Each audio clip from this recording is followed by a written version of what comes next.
Kumusta na po kayo? Long time no see.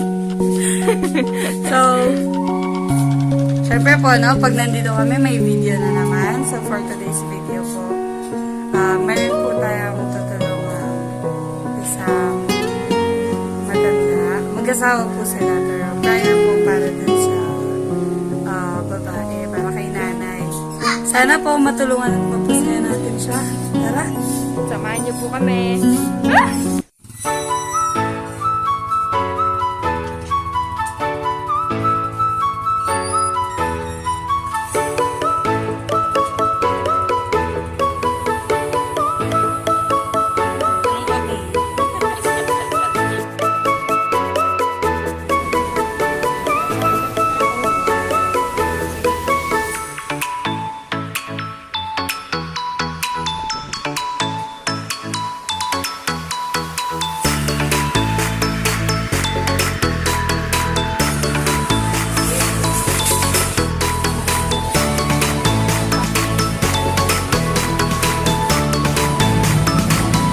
Abot!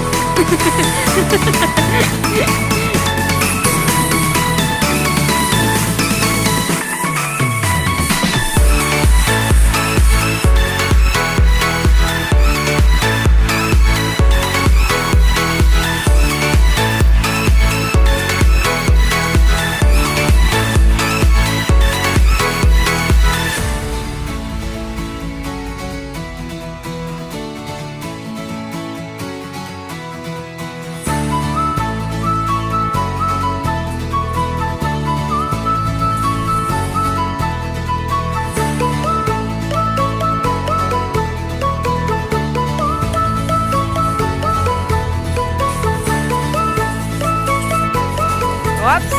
Oops!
Anong pangalan mo, tatay?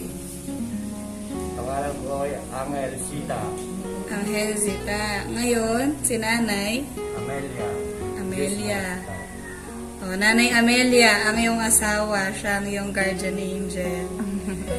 siya ang tumutulong sa'yo sa araw-araw. Nag-aalaga kasi mahal ka niya.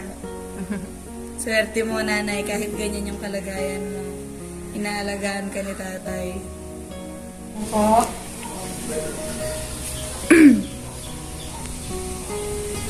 Huwag kang iiyak. Tawa yan, tawa o iyak. Ha?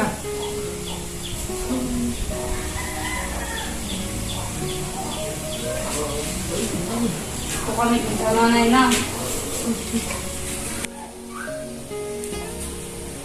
Ilang taon ka, nanay? Yan. Report. 65 na kayo. 65 na mo. 65. Yung tutuloy na doon. Ang bata ka na. Anong nangyari na yun? Atake ka, gano'n. Naatake po. Wala na yung paris ko. Na hindi ka nagkakapera. Yung kaya tawid ang mga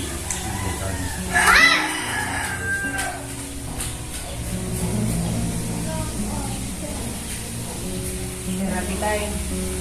sa ngayon, hindi na una. Marami atang nagpe-therapy sa kanyang isa. Ano po yan? Binibigay lang na tulong? May bayad po ba? O... Parang, nagbayad kami ng una. Opo. Tapos, sabi niya, kung 5 araw na, doon na lang pupunta ang diyan. Every 5 days po.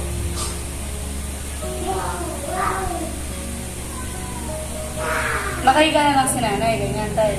Oo, hindi na pwedeng iupot. Natutulong. Kung pag hindi lumawa, Natutumba po. pag hindi nakalalayan lang. Pati po yung speech niya, no?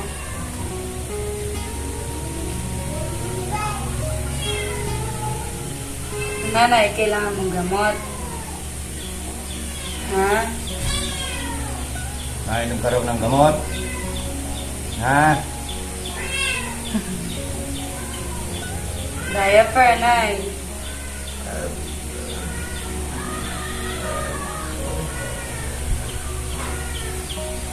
Saka kahit konting pagkain lang po.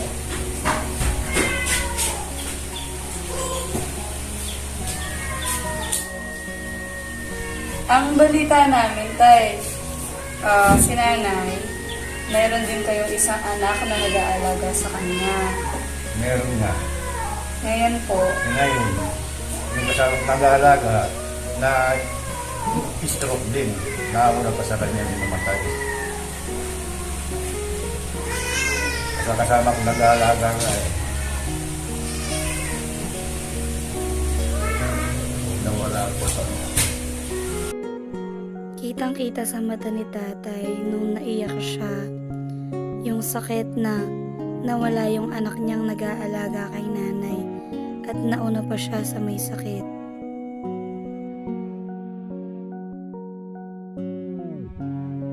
siyempre tay, ang sakit po nun, di ba, yung inaalagaan niya si nanay, tapos mas nauna pa po siyang nawala.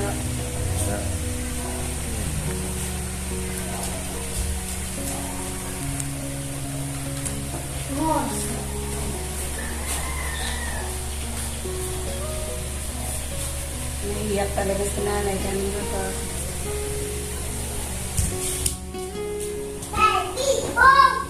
Pinagano kung sabi-iyak na may kasamang tao eh.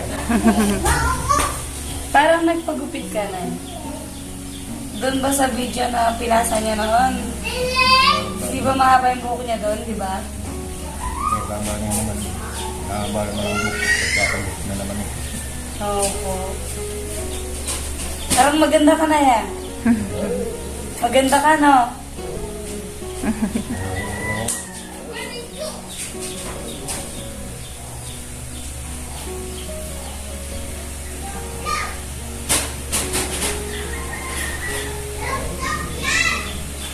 Anong gusto mong sabihin na?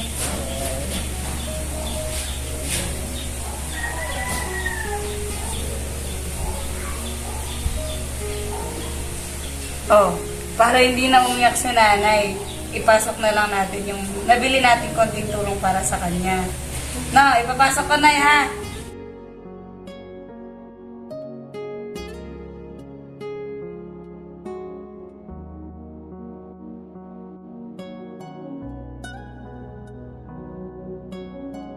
Diaper nanay.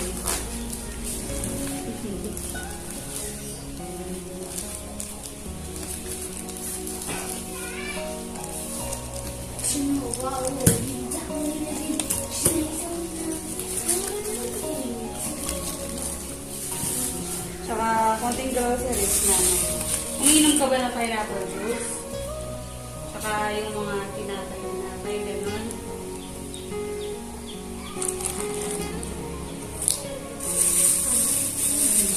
tinapay ka na. Yung, kasi na hindi namin alam kung ano yung kinakain mo, kaya bumili kami yung malalambot, tsaka yung para pag sinubo mo yung nalulusaw agad.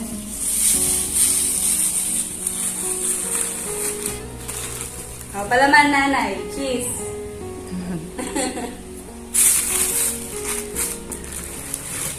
Mga tinapay mo na ganito. Nakain mo to, nay.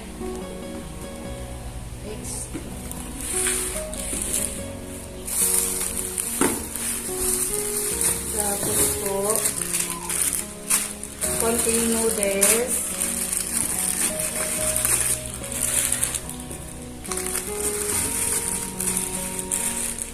Pineapple juice mo na. Saka po, konting sangkap, dilata, kape tayo sa'yo. Nandito po tsaka sabon at shampoo. Ngayon na, ito rin, para po may bigas din na para din po sa inyo. Ngayon, Nay, ang pinaka-importante kasi dyan, yung para sa'yo talaga. Ito yung diaper. Tapos, bumili kami ng konting gamot para makatulong sa'yo. Etong gamot mo, Nay, sa brain to, no? Para sa ulo. Hindi ba? Para sa brain.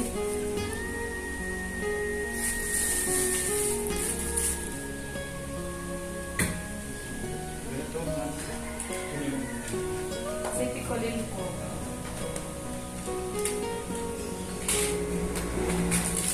Ayan, nanay.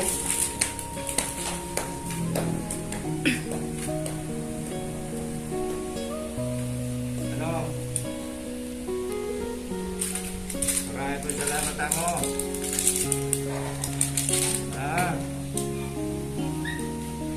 Alam mo, sabi ko kayo naman yung Parang hindi ko lang kukontrol ng kamay kayo. No?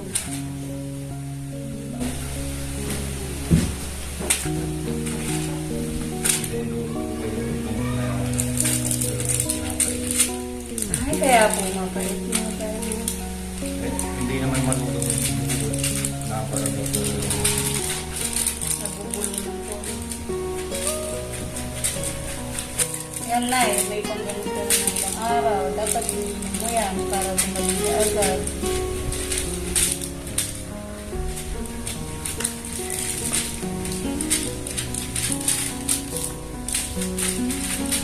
Hindi po talaga makontrol yan.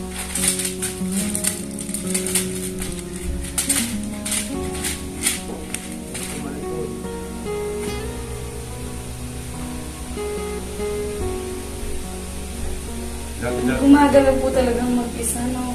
Dati, hindi mo magagalaw.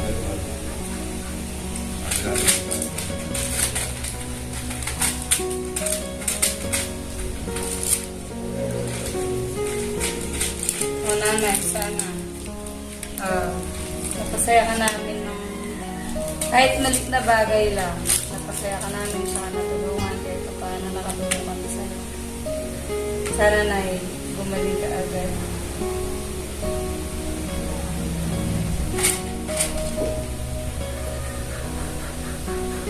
Maraming salamat Ano masabi mo, tatay, nanay? sa tulong na binigay niyo sa amin. Malaking bagay na po sa amin ito. Maraming salamat.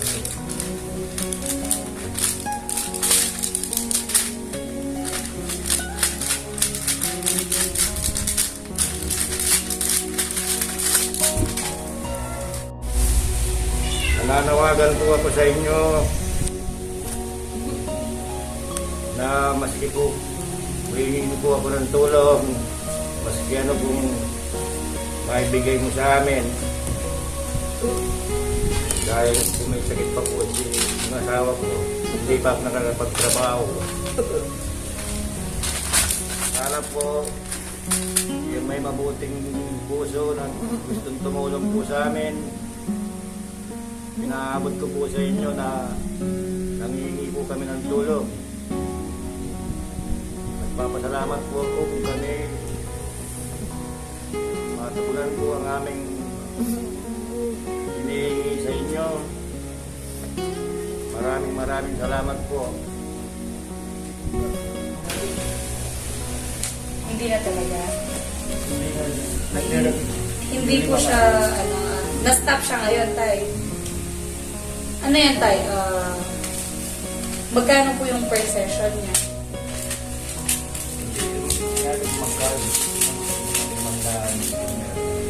Opo, 500. Isang beses lang po siya na therapy. O sabi na, yung dito therapy yung parang pulpit sa mga ako niya. Ano po? Lang pulpit sa nalaging pulpit. Diba? Pag-magdala sa pulpit daw sabi, ginagawat niya gano'n. Pero tay, nung pinapacheck up niyo ba si nanay ngayon? Kailan po yung huling check up ni nanay? Wala na isang buwan. Ay, isang buwan. Ngayon po, yung mga iinom niyang gamot, yun lang po yung nakareseta sa kanya. Oo. Yung pong binili namin. Okay, yan. Okay, lifetime na daw yan kung hindi lumakas na. Sabi ng doktor. Yung doktor niya po, si Dr. Suzy. Sa Pinos po. Hindi dito naman Santa Cruz. Okay po. Nung buwang-buwang kami nagpapacheck up sa ganyan nun eh. Nagsabi niya. Ito na lang ng buwan.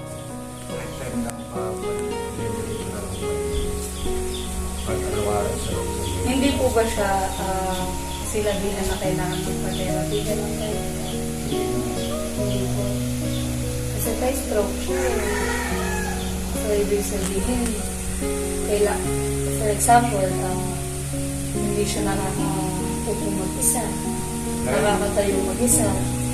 Ang kuna daw niya, kuna ay marami sa ugat. So, halimbawa sa pagkain, marami din. Dapat na magkasabay mo ka ng naanda. Pag lulungon siya, sabay na yun yung marami. So, kumbaga po yung isa paralyzed, yung isa gumagana. Kaya po, Yung pagkain nga niya, mas matigas, nalulungon niya, pero pag tubig ang pinainom ko sa kanya, mahirap siya. Hindi malumag-lumog. kahit nakastro tayo. Oo. Naiipon sa bibig, hindi niya yung malulunog. Okay.